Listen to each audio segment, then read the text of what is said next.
안녕하세요. 오늘 저희가 함께 자세히 들여다볼 이야기는 창세기의 마지막 장, 바로 50장입니다. 네, 창세기의 대미를 장식하는 장이죠. 언뜻 보면 야곱과 요셉 이 두 거인의 죽음으로 한 시대가 막을 내리는 좀 슬픈 결말처럼 보이기도 하잖아요. 그렇죠. 하지만 이 마지막 장은 사실 닫히는 문이 아니라 다음 시대로 넘어가는 아주 중요한 다리 역할을 합니다.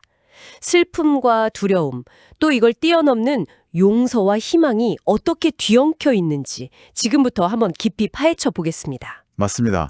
이 장이 바로 족장 시대라는 거대한 서사가 마무리되는 지점이면서 동시에 이스라엘 민족이 이집트라는 새로운 무대에서 본격적인 이야기를 시작하는 출발점이기도 하거든요. 아, 출발점. 네, 특히 창세기 전체를 관통하는 그 하나님의 약속이라는 바통이 어떻게 다음 세대로 넘어가는지 그 과정을 아주 생생하게 보여주죠. 그래서 끝이 아니라 출애굽이라는 더 큰 드라마를 향한 뭐랄까 일종의 프롤로그라고 볼 수 있습니다. 이야기의 시작이 야곱의 죽음이잖아요. 요셉이 아버지 시신을 이집트 의사들한테 맡겨서 방부 처리를 하는데 이 과정에만 40일이 걸렸다고 나와요. 네, 향 재료를 넣는 기간이죠. 근데 정말 입이 똑 벌어지는 건 그 다음이에요. 이집트 사람들이 야곱을 위해서 무려 70일 동안이나 애도했다는 기록이 나오거든요. 바로 그 70일이라는 기간이 핵심입니다. 70일이요? 네, 당시 역사 기록을 보면 70일간의 국가적인 애도 기간은 오직 이집트의 왕 파라오가 죽었을 때만 허용되는 최고의 예우였어요. 아, 정말요? 파라오하고 동급으로요? 그렇죠. 그런데 지금 이민자 출신인 야곱에게 파라오와 똑같은 국장을 치러주고 있는 겁니다.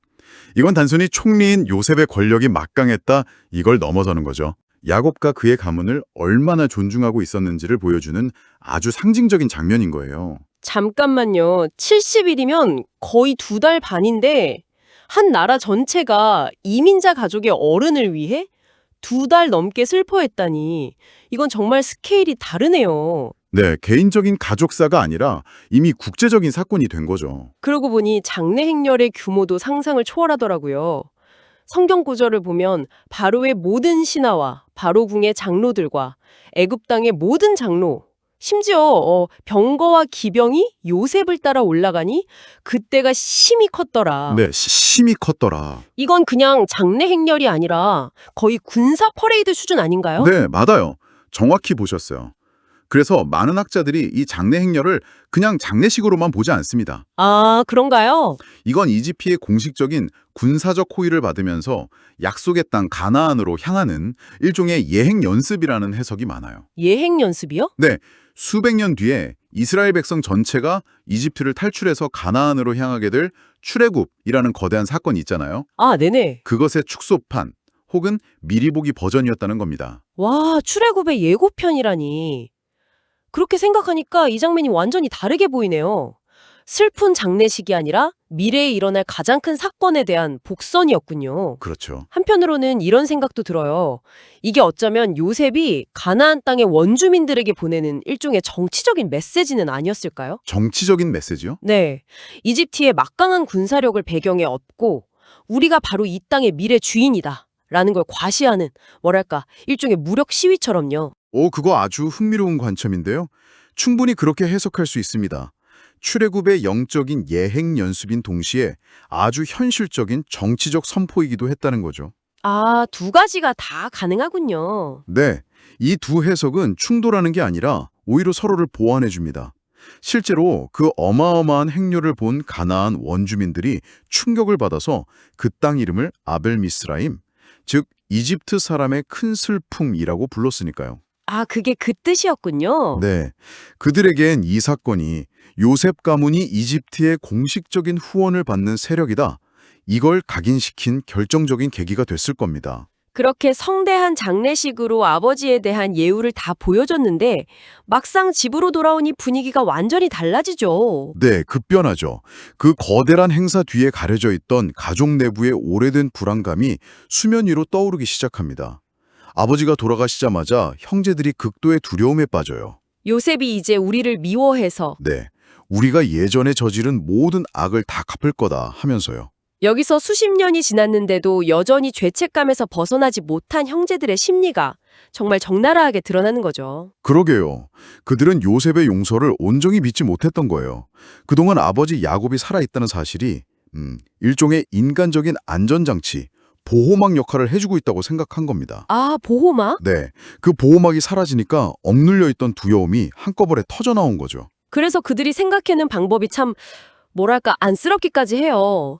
돌아가신 아버지가 남긴 유언이라면서 거짓말을 하잖아요. 맞아요. 아버지가 돌아가시기 전에 너희 형들이 내게 악을 행했어도 부디 그 허물과 죄를 용서해라고 말씀하셨다고요. 그렇죠. 이 말을 전해 들은 요셉의 반응이 저는 이 이야기 전체에서 가장 마음에 아픈 부분 같아요. 성경은 딱 한 문장으로 기록하죠. 요셉이 그들이 그에게 하는 말을 들을 때 울었더라. 그렇죠. 분노하거나 어이없어 한 게 아니라 울었다는 점이 정말 중요합니다. 아마 여러 감정이 섞여 있었을 거예요. 어떤 감정이었을까요? 아직도 형들이 나를 이렇게까지 믿지 못하고 두려워하는구나 하는 안타까움과 슬픔이 가장 컸겠죠. 수십 년간 진심으로 그들을 대했는데 그 진심이 전달되지 않았다는 사실에 대한 인간적인 고통이었을 겁니다. 저는 이 눈물이 용서라는 게 얼마나 복잡한 감정인지 다 보여주는 것 같아요. 가해자는 두려워서 거짓말을 하고 있는데 정작 모든 걸 용서한 피해자는 그 모습이 안타까워서 울고 있잖아요. 네, 정말 아이러니하죠. 이 아이러니한 상황이야말로 진짜 용서가 뭔지 생각하게 만들죠. 그리고 요셉은 울고 난 뒤에 그의 인생과 신앙 전체를 압축하는 정말 유명한 말을 남깁니다. 네, 바로 창세기 전체의 주제를 요약하는 명대사죠. 두려워하지 마소서, 내가 하나님을 대신하리이까. 당신들은 나를 해하려 하였으나 하나님은 그것을 선으로 바꾸사 오늘과 같이 많은 사람의 생명을 구원하게 하시려 하셨나니.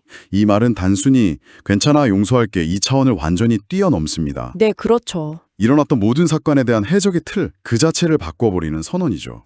해석의 틀을 바꾼다는 게 정말 정확한 표현이네요.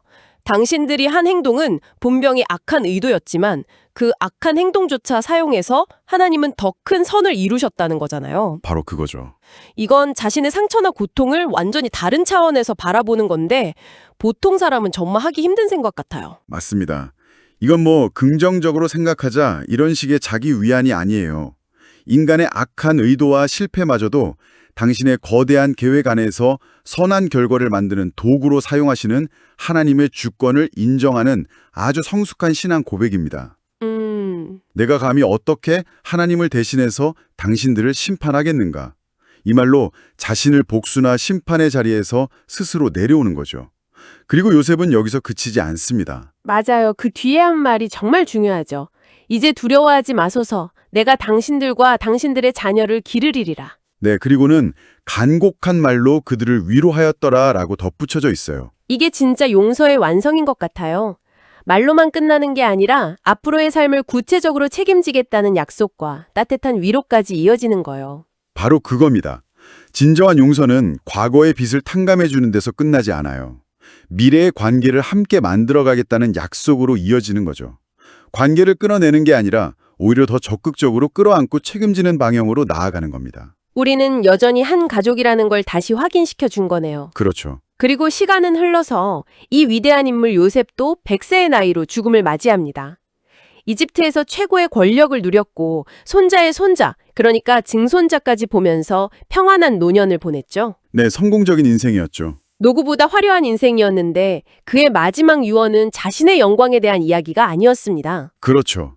그의 마지막 관심사는 오직 수백 킬로미터 떨어진 약속의 땅 가나안이었어요. 그는 죽기 직전에 자손들을 다 불러 모아서 아주 중요한 맹세를 시킵니다. 어떤 맹세였죠? 이 정체성은 끝까지 가나안 땅에 속한 사람이었던 거네요. 맞습니다. 이집트의 그 거대하고 화려한 피라미드가 아니라 조상들이 묻힌 가나안의 보잘것없는 동굴 무덤을 자신의 영원한 안식처로 여겼다는 게 참 인상적입니다. 바로 그 지점이 요셉의 유언이 갖는 힘이에요. 그의 유골은 이제 단순한 시신이 아닙니다. 아, 앞으로 태어날 미래 세대에게 남기는 살아있는 약속의 증표가 되는 거죠. 약속의 징표요? 네, 이집트 땅이 아무리 풍요롭고 안락해도 이곳은 잠시 머무는 곳일 뿐 우리가 반드시 돌아가야 할 본향이 있다는 사실을 잊지 않게 하는 상징물이 되는 겁니다. 그렇군요. 그러니까 앞으로 수백 년 동안 이어질 그 이집트 노예 생활 동안 이스라엘 백성들은 요셉의 미라가 담긴 관을 보면서 계속 생각했겠네요. 그렇죠. 우리는 언젠가 저 관을 메고 이곳을 떠날 운명이다 라고요. 그 관이 일종의 희망의 닷 역할을 한 셈이네요. 맞습니다. 희망의 닻이라는 표현이 완벽하네요. 그리고 그 관점은 창세기의 마지막 문장을 이해하는 아주 중요한 열쇠가 됩니다. 마지막 문장이요. 네, 창세기는 그의 몸에 향재료를 놓고 애굽에서 입간하였더라. 이 문장으로 끝이 나거든요. 네. 태초에 하나님이 천지를 창조하시니라는 그토록 거대하고 장엄한 선포로 시작했던 책이 이집트 땅에 놓인 차가운 관 하나를 보여주면서 끝나다니 어딘가 좀 쓸쓸하고 미완성된 느낌이 들죠. 네, 솔직히 처음 읽었을 땐 좀 허무하다는 생각도 들었어요. 천지창조에서 시작해서 결국 관뚜껑 닫고 끝나는 건가 싶어서요. 굉장히 폐쇄적인 이미지로 느껴졌거든요. 그렇게 볼 수도 있지만 오히려 저는 성경 전체에서 가장 극적인 열린 결말이라고 생각합니다. 열린 결말이요? 그 관은 끝이 아니라 새로운 시작을 기다리는 약속의 상자와 같아요.